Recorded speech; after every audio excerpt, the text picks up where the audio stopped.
ପାଳିନ ହେଇଗଲା ତାର ଦିନ ଇଷ୍ଟଭୂତି ଛାଡ଼ି ଦଉଛେ, ସତ୍ସଙ୍ଗ ଯିବା ବି ବନ୍ଦ କରିଦଉଛେ।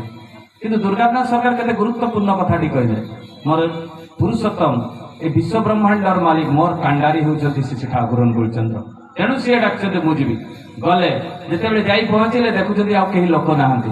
କବାଟ ଠକ୍ ଠକ୍ କଲେ, ଜଣେ ମା ବାହାରିଲେ, ମା ବାହାରିକିନା କହୁଛନ୍ତି ଯେ କାହିଁକି ଆସିଛନ୍ତି? ସେ କହିଲେ ନାଇଁ ଠାକୁରଙ୍କୁ ଦର୍ଶନ କରିବା ପାଇଁ। କହିଲେ ଠାକୁର ନାହାନ୍ତି। କହିଲେ ଆପଣ କାଲି ଆସିଥିଲେ ନା? କହିଲେ ହଁ ଆସିଛି। ତମେ ଠାକୁରଙ୍କ ଉପରେ ବାନ୍ତି କରିଥିଲ ନା? ହଁ ବାନ୍ତି କରିଥିଲି। କହିଲେ କେଟା ଆଜି ମୁଁ ଠାକୁରଙ୍କର ସେ ପଞ୍ଜାବୀ ଆଉ ଧୋତି ମୁଁ ସଫା କରୁଛି, ମୁଁ ନିଜେ ବାନ୍ତି କରି ପକଉଛି, ଆଉ ତୁମର ଟିକେ ଲାଜ ନେଇ ଯେ କାଲି ଆସି ଠାକୁରଙ୍କ ପାଖରେ ବାନ୍ତି କରି ପକେଇଲ? ସେ କହିଲେ ମୁଁ ତୁମ ସହିତ କଥା ହେବିନି, ଠାକୁର କୋଉଠି ଅଛନ୍ତି କୁହନ୍ତୁ। କହିଲେ ଠାକୁର ପଳେଇଲେଣି ଦେଓଘରକୁ, ବୋଧେ ଥାଇପାରନ୍ତି ହାওড়ା ଷ୍ଟେସନରେ। ଭକ୍ତ ଆଉ ଭଗବାନ, ବ୍ୟାକୁଳତା ଭକ୍ତର ଯେ ତାଙ୍କୁ ଦର୍ଶନ କରିବେ ଏବଂ କାଳ ବିଳମ୍ବ ନ କରିକିନା ସିଧା ଦୌଡ଼ିଲେ। ରାସ୍ତାରେ ଗୋଟେ ଟ୍ୟାକ୍ସି ପାଇଲେ, ବସିଲେ, ହାওড়ା ଷ୍ଟେସନ ପହଞ୍ଚିଲେ। ପୁରା ଖୋଜୁଛନ୍ତି କୋଉଠି, ଏତେ ବଡ଼ ହାওড়ା ଷ୍ଟେସନ ଖୋଜୁଛନ୍ତି কিন্তু ଆଉ ପାଇଲେ ନାହିଁ। ଠାକୁର ତ ଅନ୍ତର୍ଯାମୀ ଟ୍ରେନରେ ବସିଥିଲେ, ଗେଟକୁ ବାହାରିକିନା ଏଇ ଦୁର୍ଗାନାଥ ଏখানে ଆସ। ଯେତେବେଳେ ହାତଟା ଦେଖେଇଛନ୍ତି ଦୌଡ଼ିଛନ୍ତି ଦୁର୍ଗାନାଥ।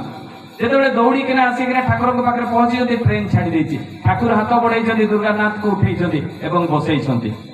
ଏବଂ ବସେଇ ସାରିଲା ପରେ ସେ ପାଖରେ ତାପରେ ତାକୁ ନେଇଯାଇଛନ୍ତି ଦେଓଘର। ଦେଓଘରେ କହିଲେ ତୁ ଯଦି ଆନନ୍ଦ ବଜାର ଖାଇବୁ। ଆନନ୍ଦ ବଜାର ଖିଆ ଆରମ୍ଭ ହୋଇଛି, ମଦ ଖାଇବା ଛାଡ଼ି ଯାଇଛି। ତାକୁ କିଛି ଦିନ ପରେ ଶ୍ରୀ ଠାକୁର ଅନୁକୂଳଚନ୍ଦ୍ର ସହପ୍ରତି ଋତିକର ପାଞ୍ଝା ଦେଇଛନ୍ତି। ଏଇ ହେଉଛନ୍ତି ଶ୍ରୀ ଠାକୁର ଅନୁକୂଳଚନ୍ଦ୍ର।